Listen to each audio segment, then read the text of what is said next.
Hello guys, I'm Emma Jane. Welcome to my YouTube channel. Enjoy yourself and stay tuned. Bye.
Sister, funny.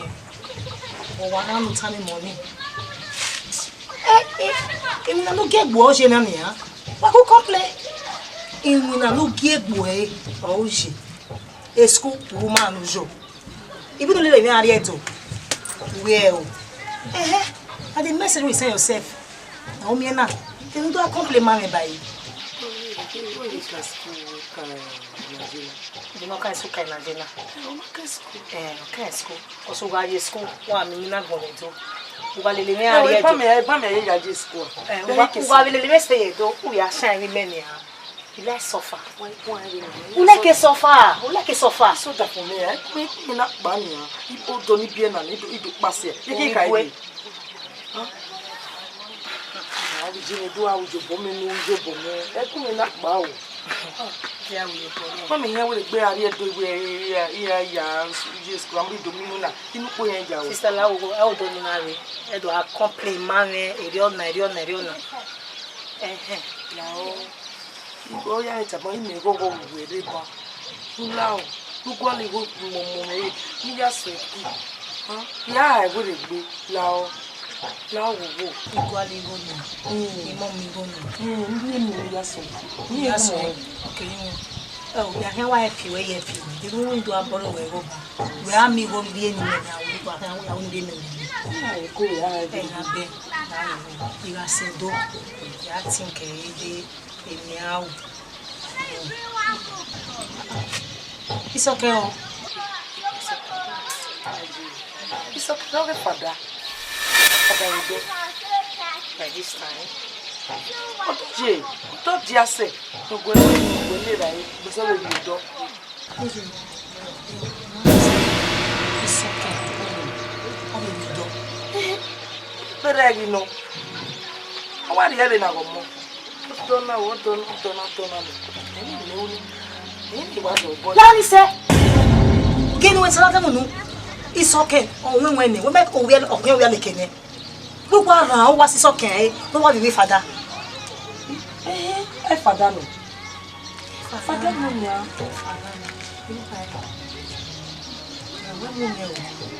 Yeah. It's okay. No, when we are looking, to see anyone will father. Que vive com a língua.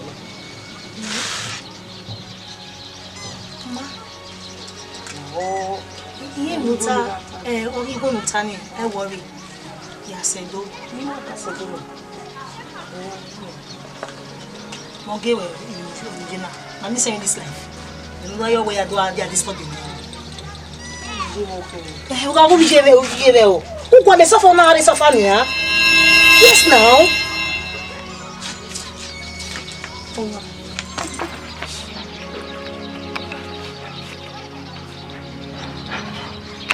Lao, you can't wear Lao.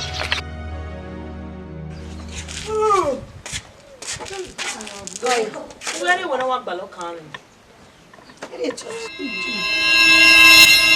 Sumeje ugaya. Mogbo. No watana. Na tana di ye church ma be ye church no na we dey sun ye church. E service be do be na sama. Service. Service ma ro. Be ye church ya we special prayer. Je no ekenorie. Luda mewe e service ro baba ere de na. We prayer na. E special prayer ro be ro na be church na. No we ekenorie. Gya. O sa wese. They are even the church. We are the church. Where go? O sa bo wese o. Ah me boya go wa. Ni winere mo wine gbo ma mo. Iga wonu mususu lele me. Egba enu. Mi azo ni me ya pregbe we iwe gwaru. Me fi am ya neru. La loje o yan sa. Lerun gima o. Oni sa wa le re fe. We ge akiyan ma gbe the church we se aye. Ai we.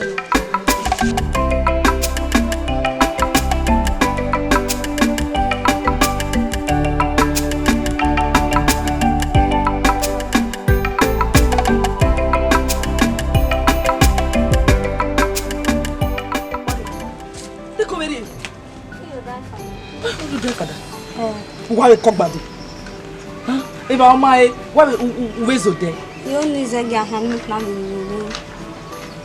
It's okay. Ma. Ya wo. Ya wa ndu ye bai. Ima we no we ya le bai, jo ya le bai. Wa le bai. Ya le bai, you only le ya. Ale was ba we ya le le na. Ya ya de and when you have the place to tell me now. We are the We are the women. You are having it now. Really, I can't. Really, I do. I like them. I do. I are one of the quality. Thank you. Call me.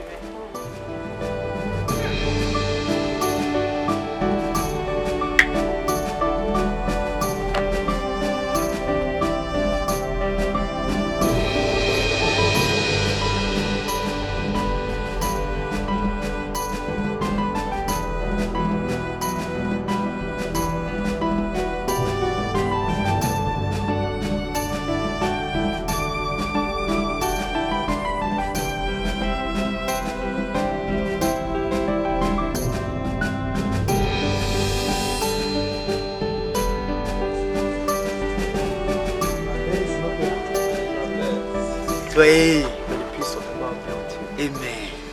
Amen. Where you terrible? We young one. A boy, I Latin. You can be because when you know Saloboa, Sabbat boy or refresh. Matano. Go yo. You wear any woman out to actually. Utona we work about kakabo mawe be kakabo. You know Saloboa gualo matano. You ke ave hueni. Yes. We also me wario get there we kakabo. Yeah, it's my food. We ko ariyo no ya ariyo egbe like be ne ko ya fun egbe. We say mo me no riyo mo keke no vie we ko afun egbe mo si me na do we si me. So matano. E mo ho wa we ba we. Matano. Iwa be ibie kani. Eni ave hueni ni ga ta ma. Are you be a canny? God forbid you sin.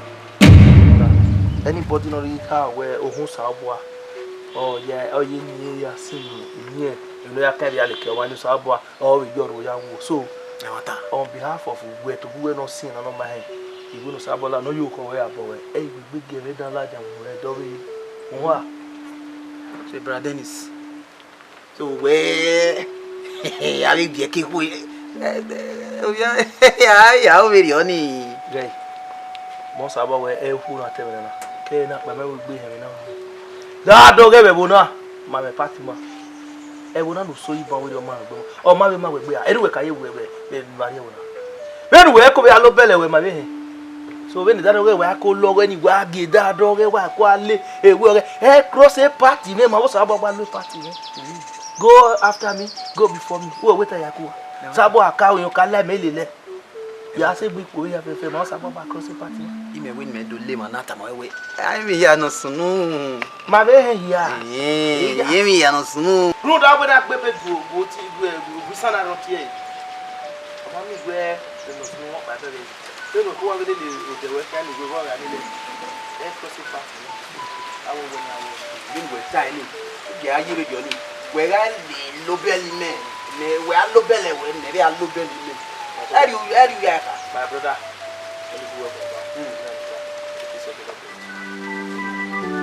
Well, we're fine. Did they meet with the church?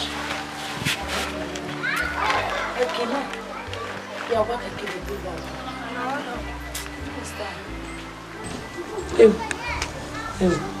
Who will be here and will marry me? Jenny. Me, you. Oh, when I didn't know, let me go.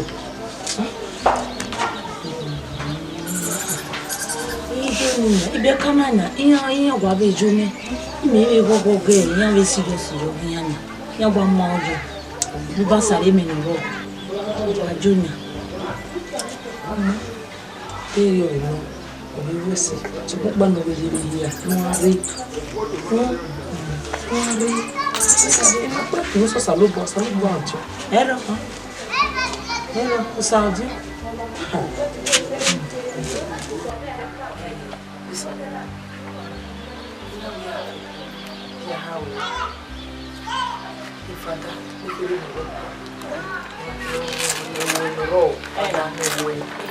Bini yamia wo wisa wo ekori rejo agwo momoga goye ina we have to tell me no gba okoto gbia ina we when on I father nya me ma be we they go do at all because ni amo ikejebe no ikuna khiri na me owo ni osi eni na ide ogu gana ge na because eteju no father ni wa ya re o sare me wa ya serious me na bi agogo me ma be we go do because father be yeti be pe me ma kene nya gba ya mo ya gba okoto se ya wa ya gba okoto gbe mu ya wa ba okoto one factor anytime I was everywhere you come my own let's see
Lari, we. Lari.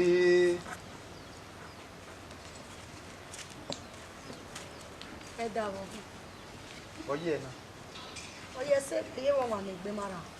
Awu ye church ni. nya bi aye shoshi wo be nya no so na ye shoshi awo wo so no so yi sa we se we me mind ya fe ni we me mind ya fe ni ni mewu abi we me mind kin we ju ikeni mezo ya tale me we ma bukan wo ya tale me we ma bukan wo ta ma gegbe ko me bo na wo wa mo bogwa lo we gbe o me ta ma wo awe tu gume ya ivo wa gume ya ivo ifa la we gbe o wi ebe hueni ifa la we gbe mo ta ma we me no gbebo o ta ma we de ne faare giere ni mi aya ku enugbe nugbe we nu ta na wa ebe ku run da e ku oreki dokon wo ya denwe ai mo ji me ya de ku nuwe o ya gwale ku de beki pe na rabo yo we kun re o me we me ta mo we na e a we fu ya fe ro we gbe ile lo ye ya fe nu yo o ma o mi gwege o ma o mi gwege sis bogi so ma no swei gbegba asu me kin avia we nu via yo me gbe so ma no swei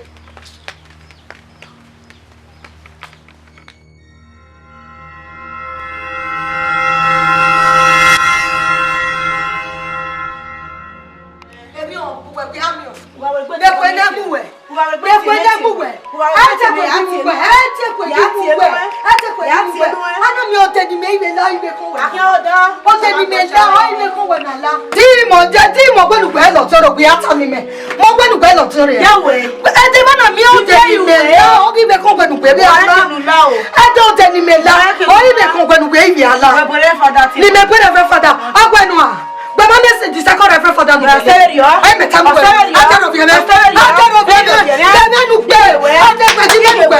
I don't know if you know. But baby, I say what you know.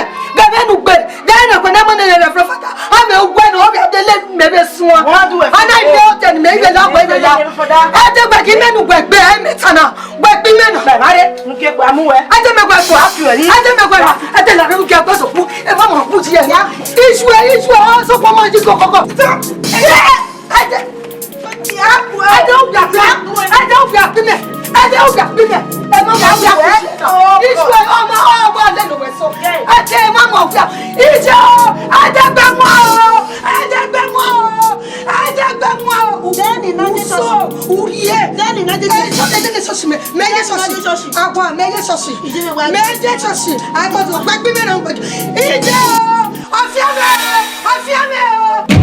Father Dennis, unu gbati we.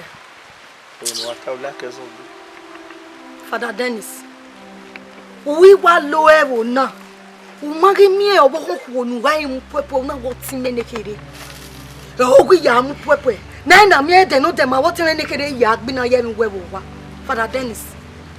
Enu gwe una ma. How we? Ako me ise bu ka ma me we me oja me alelu. Beni me e unu gwese.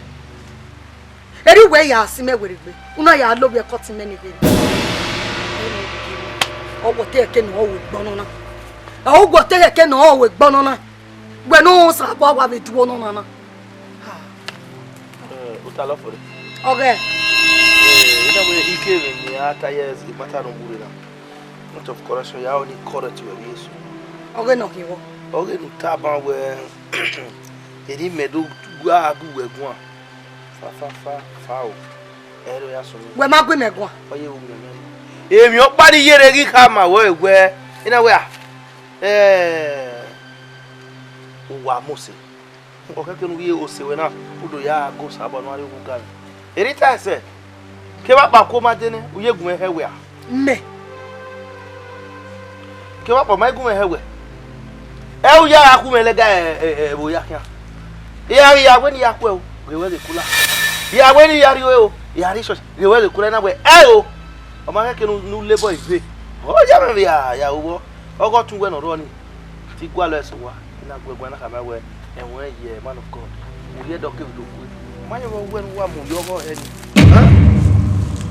ero bie mu Eri oye wana wala la. eku ewe to mu me du te agwa gele la lugba o de ne gwe na mu gwe we no sa ba gwe gwe do na mi o na iwa se Ne mi nu we gale le na ki ko ya ni ne mi nu gale le o sa ba gwe nu ya hi o de ba o agwa gwe du ya bi okay why se ngwe mo na ye tin na ne ko me bie e man e man ba ima ne gbe go ma no mo ne gbe ne gwe mu agwa la la o e bi se ye pe po na ya bi ya gbe o ne ko e ba bo nu mu kana ya gele le no nu so wa awe re fata eri e lo be koko yen ti mo ko no go agugwa na ma gwa na mu ni me gu e mu o bere na o bere ni me we se ka o be to na we na e go na ma re le o do na e me ta mu na we a bere we a e be ne re pe ku ye o me ra me ye o e gwe mu be o fe ala gbe me ni je na yi me yo be ba sa gwe e ra do ise do o sa ba nu me se gbe kono u be fe le the ministry of the o ga e be nu gwe yi me we a mu me gwe ko e public eku gbe to mu me iguwe mu ko ngwe na because I wala e ba we me ko mu ba we o ji oko e fe ala we pe e go tiyan ki on ono na no ma sinu na ya ka mo sa bu ani egwe oge e me me kan ga nu oge me ave pe ọmọ no ni go saya kan ki e ai Nekwemu abalalo awo awo wa papa no to every day supia ne go je obe la we usori we we ni se we ana na ki ku ani ne jara ba gire una no ewo mure wa ya ba bo kan la we pe de we ya we ni yo reverend father iwere wa ya gisi ga ka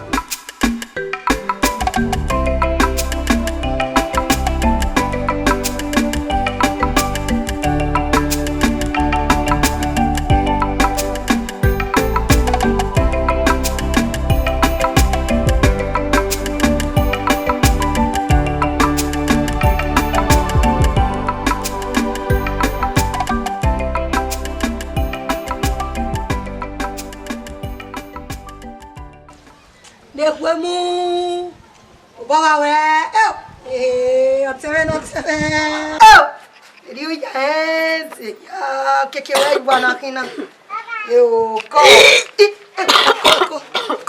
go me gbe ya me pe na ko eri o kian we igba be ya sufo me bien quoi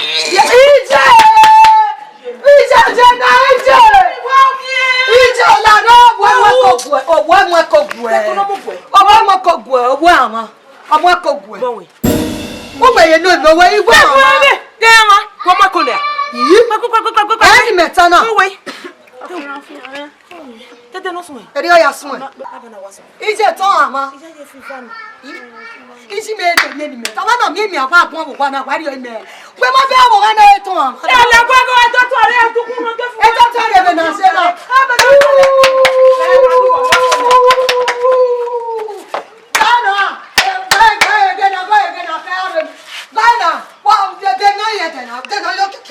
Ecco, offriamo.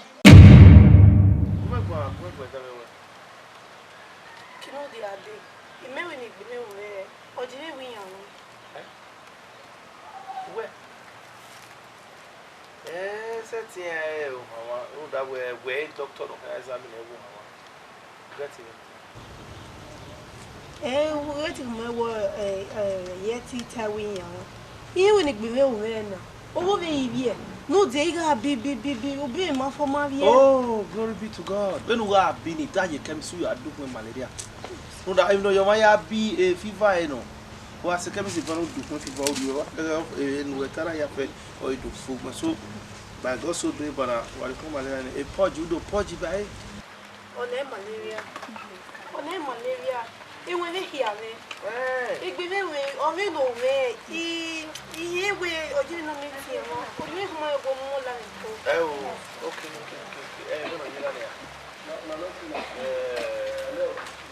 yeah, go. Onangeru, imoni ya ewa. Ibi bi na everything ya no, when you hear je. Okay, we ime we go. So, ni heva kan. When you hear you on me, where you put you are just proud for test. Yeah, we test. I mean, I can my hair. I can add it with you. Problem, I will buy you. Know what to do. We will want to wear a follow.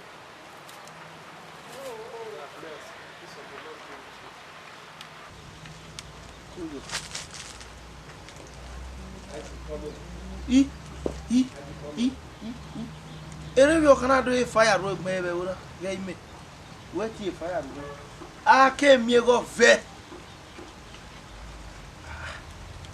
I think I will father yet to go to Sabawa blockade. I came here where we cannot do ye quay. I'm gonna. Yeah, my testimony, it has not seen any.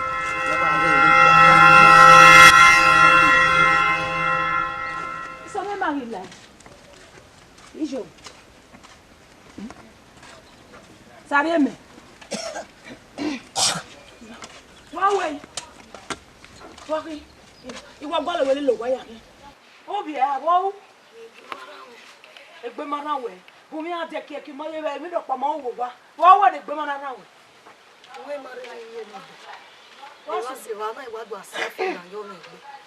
Hey, what's a fair and rugby? What's a fair and rugby? Where do you go on? I'm not where I want to go. Then I want to win. But then where you want to wear of your one now, only memorable women of your one of them. Oh, water. Nene ma go ya lebe agwa. O ma go ya bumi ateki. Hey, asasa ngitulo. Eh, go shako na ka boyo go yo na eri gbe ma che mi do na ya wo. No wata lo na be gbeju ni akwa. Ide de ti ni. Gwa lo ma no go wo ni ati e. Eh, mi sunu ma o. David ni ke wo ni sugar abo doctor.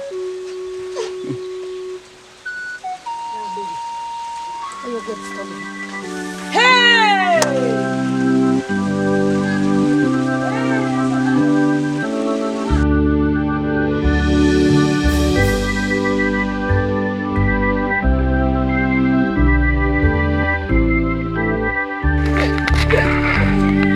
Hey!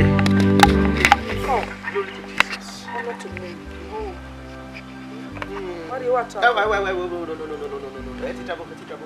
Yeah, I was a village in the parish man or river, so General Father or river, the superior father of Winnie had been to minister the service here.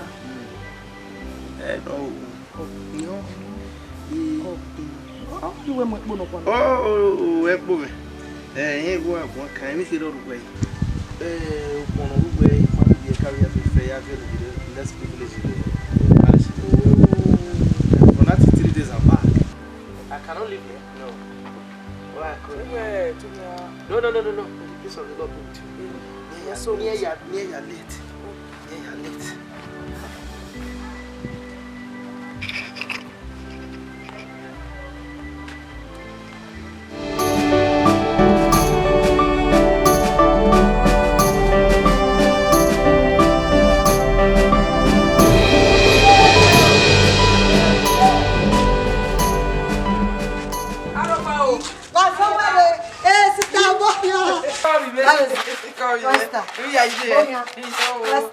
Just a minute.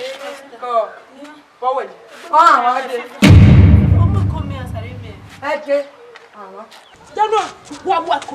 See, what be on the beach? Every far star, down.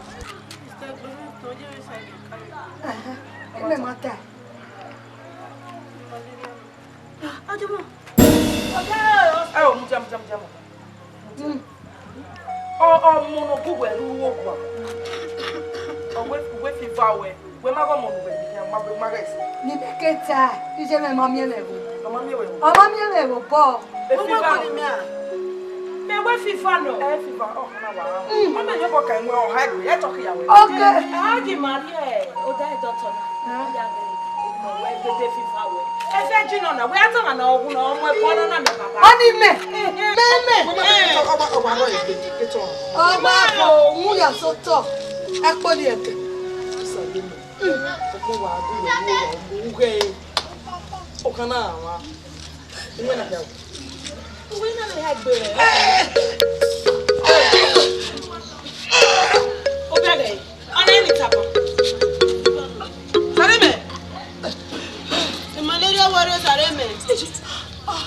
Papi, I took you better.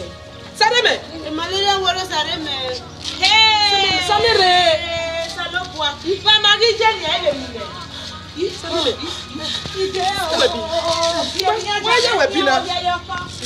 De momere.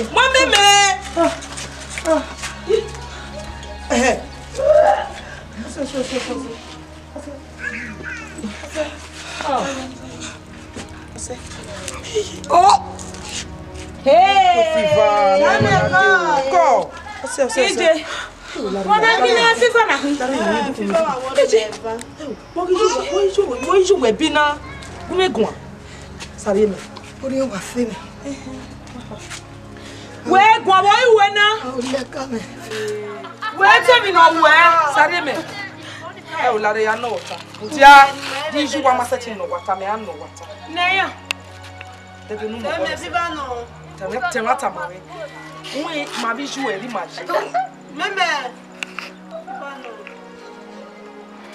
No. Sareme. Ye mi ni ya mo keri. Tun abun wa o. Boy be joni kai. Sareme. Gumegun. Tema tamare. Wa ego obiye. Wa ego no salo bo tema tamare. Tebe nu mo bo me se.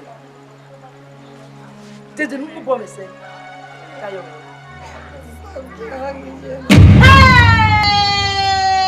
Tete. Ukia. Beraja. Sareme. Hey. Ije me baba. E mo ni saka. Mo e teke ba mo. E gbe mara O tomorrow, o wonu egun. Hey. Ade. Wa gun awon. Sare me tonga ni wo ku aye je mo bo se. What time? Wo ke we mo wo ta e. We gun na. E tu mama.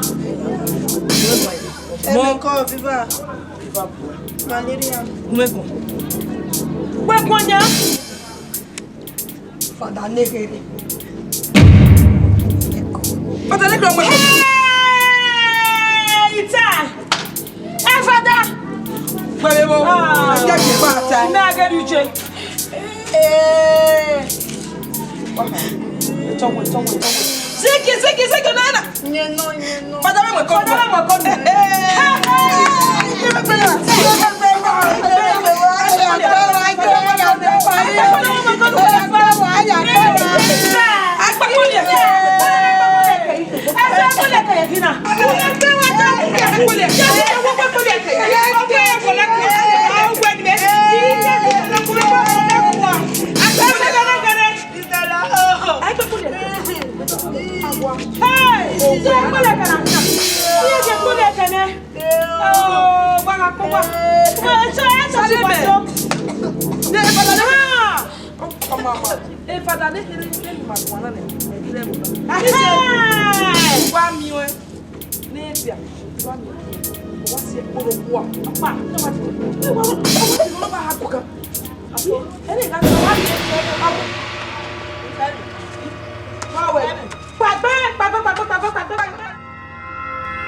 Come muy, bueno, se tú me lo veo.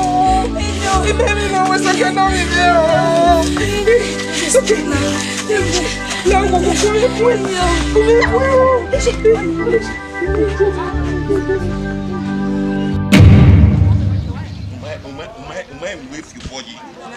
Como panime. Ah.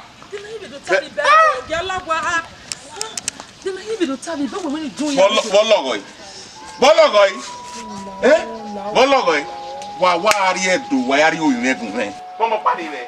Ah. Ah, wa maelu wa eru. Wa maelu wa eru. Omo kun mi. Otutu e ko sake lati oku na. O wana egwa.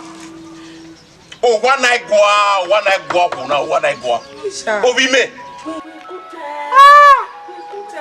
Upepe yone. Again na no we. Omona. Worry die father. Omona worry oro die father. Aga kuna. Ami ku kimi me abo be. O wana egwa mawe we. Obi o wana Otun ya tie wa ba ari edo wa ari o legun e. Dinu give me. Oruto e fada, oruto e. O ye gun a. E fada ma le. O ye gun a. La. O ye gun a. Ye titalo. O ye gun a. O ye gun a. Ni wa ra wa nu se bu be yan ma o. O di yo. Ezeke. Wa ya totwen wa ari edo wa ari edo. Ku ya la gba na. Keke. La da very. Even now da very.